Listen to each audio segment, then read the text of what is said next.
I want you to stop what you're doing for a second and go look at how many subscribers I have on my YouTube, or go look at how many views I get on my videos, or how many likes I've gotten. You'll probably notice that it's not that much. But here's the thing. I know people who have 30 times, 50 times, 100 times the amount of followers that I have and views that I have, yet I've been able to generate $50,000 a month from my content and from positioning myself properly with content, so I don't have to massively rely on tons of views constantly, and I could structure my videos, long form, short form, etc., to print meetings that close. Okay, so today what we're going to be doing is I'm going to be pretty much walking you guys through the overall organic strategy, content strategy that I follow and that I have across myself and all of my clients, that have been able to pretty much get a lot of my clients to over hundreds of thousands of dollars per month as fitness coaches online, and how you can do very similar things yourself if you're a coach or if you're somebody who wants to just simply make more cash from your content online. So stick around. This is going to be a really good video. I'm going to be walking you guys through the full SOP and content strategy that I've been able to use, and hope you guys find this interesting.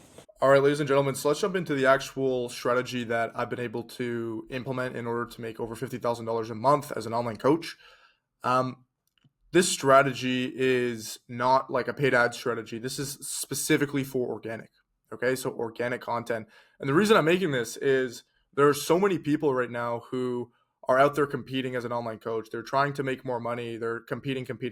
And as Peter Thiel says, competition is for losers. Peter Thiel, one of the founders of PayPal, billionaire. Competition is for losers. And so many of you guys are out there doing the exact same thing everyone else is doing. And I truly believe that organic content is, if you do it properly, is one of the best ways to stand out from other coaches in your niche and just pretty much get more market share, and specifically just scale harder. Okay, so let's jump into the actual strategy. So pretty much everyone tells you, most of the coaches, you got to post, volume, but they never really tell you what to post. Okay, posting more really isn't like bad advice. If you do more volume, eventually you'll have more of a pool to work with to see what's worked, what hasn't. But it really depends on kind of what you're posting. Because something I've noticed through thousands of conversations with coaches over the last few years, a lot of them have, 100, 250, even 500,000 followers. Like a lot of my clients started working together. It's like, these people have like massive followings, like 250,000, 500,000 followers, but they're making like 5K a month. It's like, what the hell is going on here? Okay. Meanwhile, I personally know dozens of coaches under, 1,000 followers. Like look at myself, for example, as a case study with this. Like, I have 1.2 thousand followers on YouTube, and I'm pulling in multiple six figures. And I know other coaches, like one of my coaches, he has like, I think 600 followers or something like that. And he's doing like 35K a month. Crazy, right? So what's the difference? It's not their workout programs. It's really not their niche. It's not their personality. It's the type of content that they are creating. Okay. So most coaches are trapped in what I call the entertainment addiction without even realizing it. Okay. So if you pretty much what happens with entertainment is so many coaches, they come out and they're pretty much making content to educate people. They just think, okay, if I get views and give my audience a level of dopamine, then that will lead to them somehow finding interest in my offer and then wanting to work with me. It doesn't really work like that. It's like, if you want someone to give you value, what do you have to give them? Value. It's kind of like a two-way street in a sense. It's like, if you want X, then do the action that will lead to X in a sense, in terms of like reciprocals. Okay. So these people, they look at their favorite influencer, you're a coach, look at your favorite influencer, oh, Alex Eubanks or oh, Sam Sulek, and you copy whatever content they post. Whatever gets the most views, whatever gets the most likes, whatever gets the most engagement. And a lot of like big coaches, like social media coaches, they say, go look at the best performing videos and go like, remake the hooks off of the best performing videos, like, or go in your niche and look up fitness coaches for dads, if that's your niche, and find the top performing videos and go remake those, right? But a lot of the ones with a lot of views, like I said, are these quick workout clips, flexing videos, motivational, whatever. And what none of that does is actually help people. Okay, you're simply entertaining them. You're not a utility by any means. And this is the big distinction you have to make, especially, if you're in fitness. There's a difference between being a fitness influencer, which is someone who wants to get sponsorships, who wants recognition, views, status, and a fitness coach. There's a difference between those two. So if you're coming into this niche and you're trying to get, attention and views to get sponsorship, then click off this video. This is not really for you. This is for people who want to make cash from their content. This is for people who want to reverse engineer their content, their messaging, in order to get people to pay them cash in their business, not like an external supplement company or sponsorships or stuff like that. Okay. So pretty much all in all, entertainment is really not going to get you there. So you pretty much just become another scroll in their feed, another video they really won't remember in 3 minutes or so, right? And the thing that I'll tell you is, if you're looking for a solution, let's say you are someone who wants to lose weight and you're looking for a solution, you're going to go find the person who is the most knowledgeable about that solution. When you go to Home Depot and you need to pick up a drill, or a hammer, for example, to fix your shed, okay? You go and get the hammer with the intent of the hammer helping you do something with it, helping you like fix the shed. It's a utility. It's a tool to serve a purpose. Okay. And a lot of you guys can't really like lower your egos in a sense and just understand that, okay, like I am a business owner. I'm providing a solution. I have to be a utility, and I have to just simply not really put entertainment out there, but give, value in a sense, and not really be this flashy Logan Paul influencer dude, but okay, let me just be a utility person and scale that way. Okay. Most never realize this because they believe the lie that more followers, equals more revenue. So they're just going to go and chase more followers and stuff. While like, I know it may seem like, oh yeah, well, of course, if you have a big following, you'll make more money. Like it's a hard limiting belief for a lot of people to get over, but like it really doesn't. There are so many people who build massive audiences.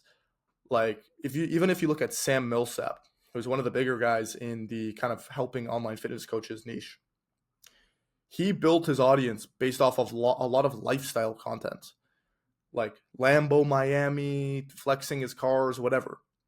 And a lot of people who followed him were people who were like young kids who weren't kids or weren't people who were in his ideal client profile, people he was targeting. So now his content, he realized this about a couple months ago. And now he's shifting back his content to like purely education. And I think he restarted an Instagram as well because he had like, I don't know, 1 million followers or a couple 100,000 followers. And they were just all random people who weren't his ICP. Okay. So it really doesn't matter like how many views you get or how many followers you get. What matters is like how many views and eyeballs you get within the niche that you're trying to help. Okay. So attention, it's pretty much attention versus intention. So I've sat down with coaches, show me their analytics, and less than $5,000 a month, maybe maximum. Like some of these coaches, massive following, barely any money. They're spending massive amounts of time creating content, posting multiple times a day, responding to hundreds of comments, and they're making less than someone working part-time at Starbucks. Okay. Why? Because they've confused attention with intention. Okay. A lot of people don't realize we're in the post-trust era. People don't buy from just anyone they see online. They only buy from people they trust. Okay.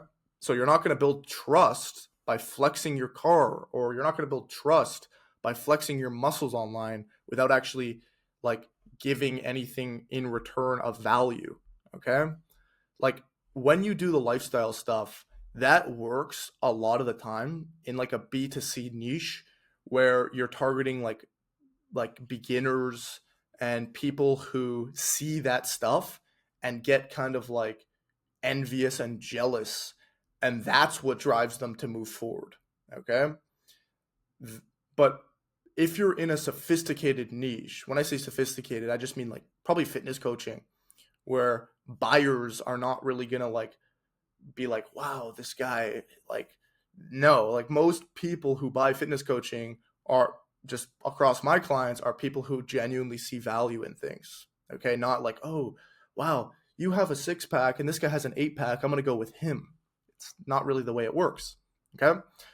So, so I was talking about the post-trust era. So right now we're in the post-trust era. So what does that mean? So coaching, all in all, is a deep relationship, right? You are a coach. You are supposed to care about these people. Okay. People need to trust you with their body, health, confidence, and self-image. It takes time to build that kind of trust. Okay. And right now, like if you look at just the online space in general, the coaching space in general, there's so many people who are trying to be coaches, trying to post, and there's a lot of people who have gotten burned by coaches in the past or etc. And the overall trust of everybody, like of consumers in the space, is very low. Okay. There's Trustpilot, there's like reviews, people can like see like on Baller Busters and all these sort of things where they make fun of these gurus and stuff. Like, trust is low. Okay. So when you understand that trust is really low, now you can make a solution to understand, okay, how can I increase trust that people will have with me and my content so that they can move forward with me. Okay. So for example, when you post like a 15-second, flexing video, you don't build trust. You just get quick impressions that don't lead anywhere meaningful. Short form entertainment, I don't believe, builds any sort of trust. Okay. It's kind of like short form content is speed dating of your business. It's surface level connections, quick impressions, shallow interactions. Think about it. Would you hire a surgeon based off of TikTok? Of course not. Okay. Yet we expect people to invest thousands in our coaching programs based off of 15 seconds of content. And even if you do the math, okay, let's say someone watches like 10 or 20, pieces of your short form content, that may only amount to like 10 minutes, 7 minutes of content maximum. Okay.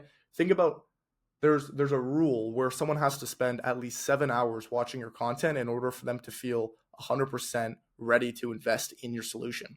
Okay. So if you're just going to do the math on short form content to build that level of trust, you are going to have to get them to watch, probably like follow you and like watch your short form content for at least a year, maybe 2 years minimum. Okay. Like it's a lot. Okay. Now, if you compare that to long form content, now you could see how you could do that over the course of maybe like 5 videos. Okay. Maybe 10 videos. Okay. So the boring content shift. How do you build trust through boring content? So instead, what myself and my clients do is transition completely away from entertainment style content and focus on giving away most value for free. This is where educational long form VSL style content comes in. Okay. It's really not sexy. It's not quick, and it's meant to be that way. My videos are not engineered to be like hyper edited with this massive backdrop with the fucking LED strip back here with this like A-grade camera. Like I'm filming on a Loom video on my laptop, with a basic microphone. Like I'm not trying to be entertaining by any means. Okay. But what that does is that funnels people out of my content who clearly aren't people that I want to work with. It funnels out people with, low attention spans. It funnels out people who just simply, are here to be entertained rather than here to learn something, be educated, and implement it potentially in their business. Okay. And boring content, all in all, if you get people to actually watch through and be educated and change their belief systems, okay, it builds authority and trust before you ever really speak to a prospect on a massive scale. Okay. These people honestly view you as celebrities. Like it's very funny. People, when they watch your content and they watch a lot of it, they jump on a call with you and they like have so much status for you not because you've given them like, oh yeah, free value. It's literally because you took them from not knowing something to having a belief system that is new in their mind. Like you basically just changed their beliefs as a whole. Okay. And I truly believe that like value, yeah, it's good to give value, but you have to change people's beliefs. Okay. If someone believes X, you have to get them to believe Y. And once they believe Y, which is your belief system, now they are a mini you in a sense. Okay. Now they're thinking like you. Now they're thinking about you. Okay. Now they're thinking, okay, I want the solution done. Who am I going to go to? Okay. The person who helped me have this belief shift. Okay. So that's exactly what I do with my content. That's exactly how kind of I've framed my organic processes for myself, my clients, etc. Okay. And just pretty much leading with, you know, long form content that changes people's belief systems, which builds a ton of trust. Okay. Which shows a lot of proof of concept as well. So most of my videos on my channel, I do have a lot of videos that are like, for example, testimonial style videos, or like interview style videos with clients where we showcase, processes or things that we've done for them. Okay. What this does, more trust, more trust. And the key is time spent. Okay. Really having this long form time with that person really builds a ton of trust to get them to the point where they want to buy with you. Okay. So for example, Greg O'Gallagher, he has been doing this for a long time. Like as you can see, went to his most popular YouTube videos. He's been doing this for like 10, 12 years at this point.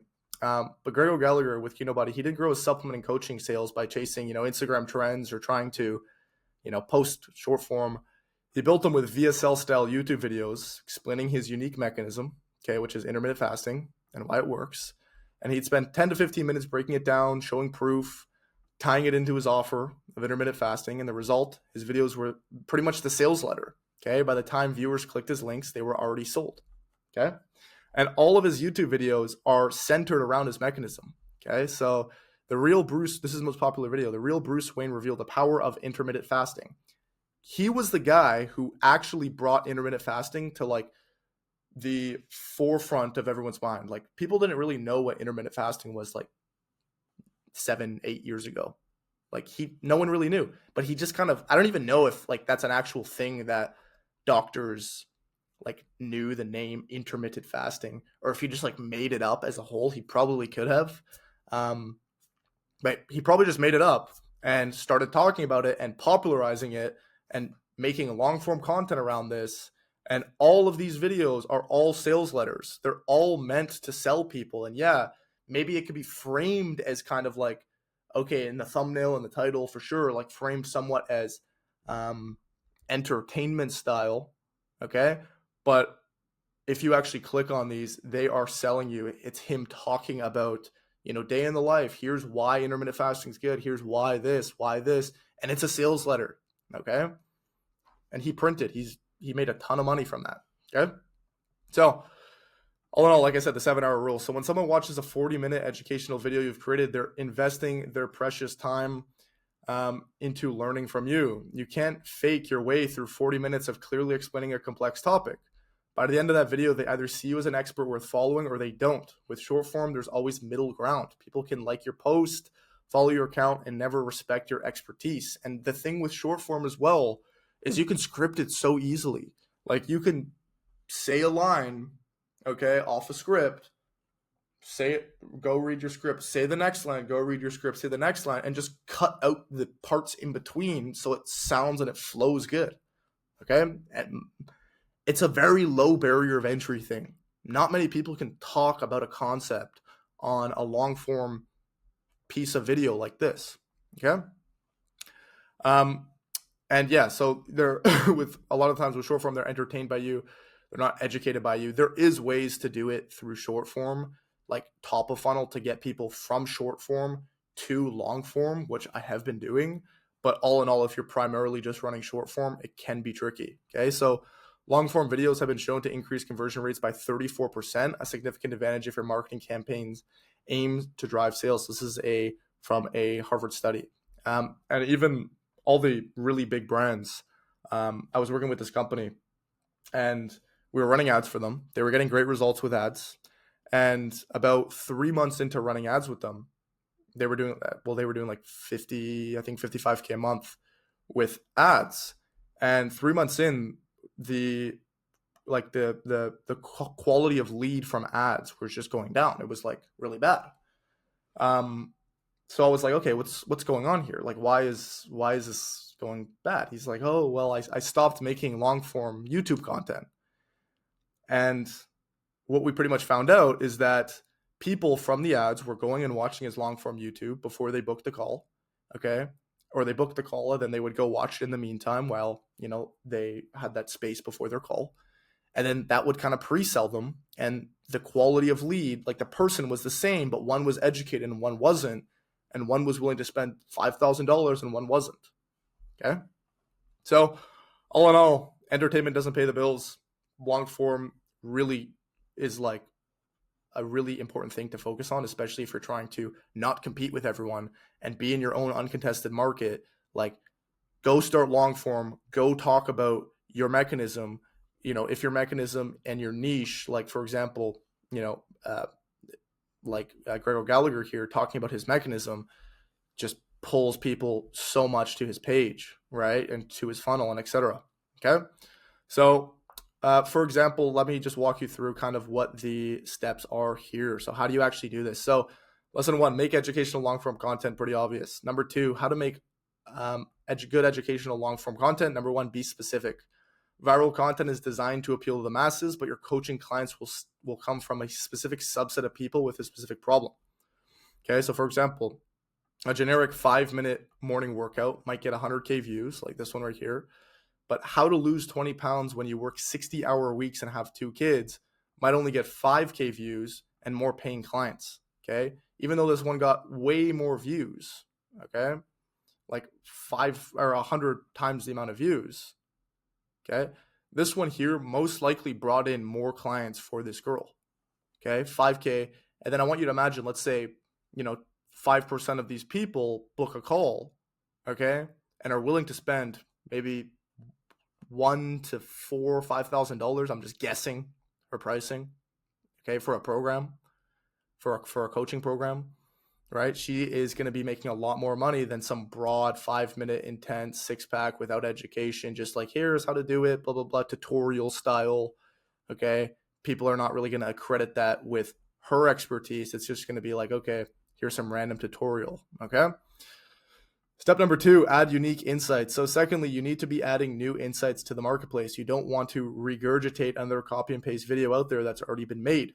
You want to solve your market's biggest problems through a unique lens only you can provide to them. You do this by developing specific knowledge. This is knowledge only you have, insights you've gained through working with clients, testing methods, even testing methods with yourself is very important as well. Like, that's exactly what Greg did. He just used himself as a case study, and he didn't really need client results because his own physique and everything kind of, was the testimonial there, and getting feedback that no one else has access to.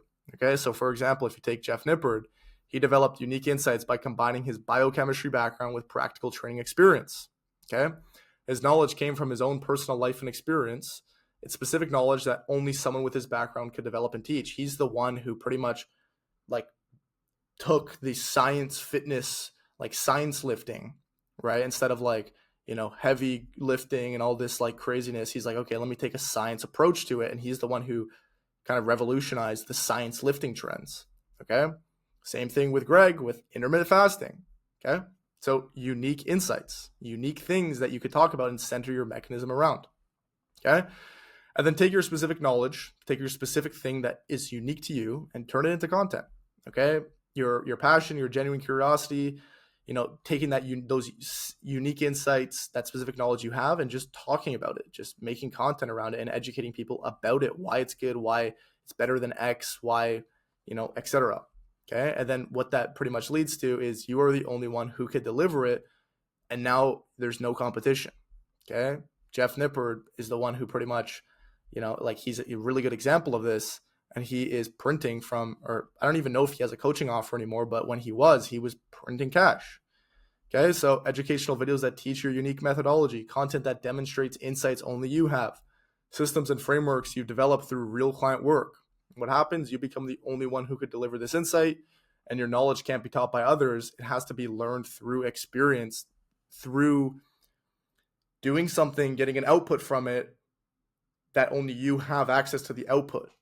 Okay. Now you own the data. Okay.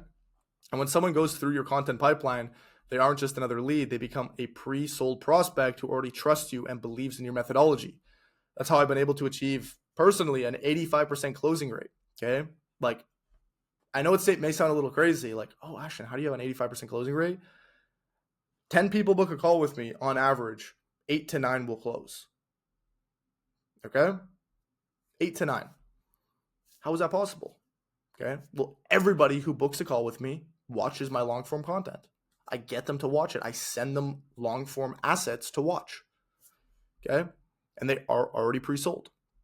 Okay. So old way versus new way. So old way is, entertainment first, chasing trends, chasing, views, followers, etc., fluctuating engagement, because you're not steady on value. You're not steady on changing beliefs around your mechanism.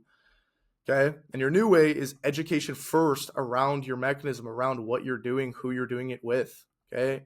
Long form content demonstrating that, pre-selling, leads before they even book in with you, and consistent inbound people. And with YouTube, like, you can post a video that, for example, will get views forever. This is a thing that like a lot of people don't talk about with long form, is you post a video and you can get views for the next year, 2 years. I've had videos that I posted like over a year and a half, 2 years ago, that still get views, still get me clients.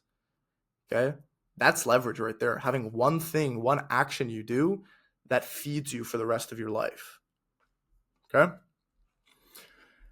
So with compounding, this is exactly kind of what I'm just talking about here. If you can consistently post value without chasing quick wins or viral moments, results compound over time. You can see with Jeff Nempert's channel here. Day by day, you'll start waking up with more DMs from serious prospects who've been quietly learning from you.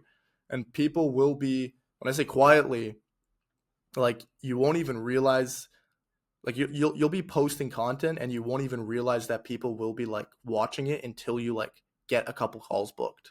And you'll be like, wow, hey man, I've been watching your content for like 6 months. So when I first started YouTube, I didn't get any revenue from my YouTube for the first like 6 to 8 months. And then on the 8th month, I got like 3 clients from YouTube, and they were all like, hey, I've been watching your content for the last, 4 months, and you've really helped me out, and I really want to join your program, and blah blah blah. It's like, whoa, I didn't even realize like there were people like you. Okay. So for example, here's a client result from one of my clients. His name is Hishan. He is running organic only, and he is doing 10K to 15K a month. I think he just hit a sub 20K month recently. This was in June, but in July he had a really good month just from YouTube. Okay. And most really won't commit to this process because it does require a lot of time, does require patience. It is not something you could just kind of like half-ass. You do have to put obviously effort, time, and commitment into this. Okay. And that's also a funnel as well for people who are not willing to do that. If people aren't willing to go the places you're going to get cash and sign clients, then that acts as a funnel as well. And now you're in your own market and you're not competing. You're just doing your own thing. Okay. So your next steps: audit your last 20 pieces of content. Is it entertaining or educating? Survey your ideal clients and current clients to get crystal clear on their struggles and goals. Create your unique methodology. Commit to value first content. No fluff, no filler. Don't make it like massively entertaining, because you're just going to get people who are there for the dopamine, there for the jump cuts. Okay. Truly trust me. Focus on pre-production versus post-production. That's a very important thing. Don't focus on thumbnails and titles and stuff like that. Focus on, once people click on, focus on delivering value on the back end. Okay, we're not trying to be the front end guys. We're trying to be the back end guys. That sounds horrible. That's oh my god, I didn't even realize I said that. Oh, that's funny. If you saw that, drop a thumbs up. That's funny.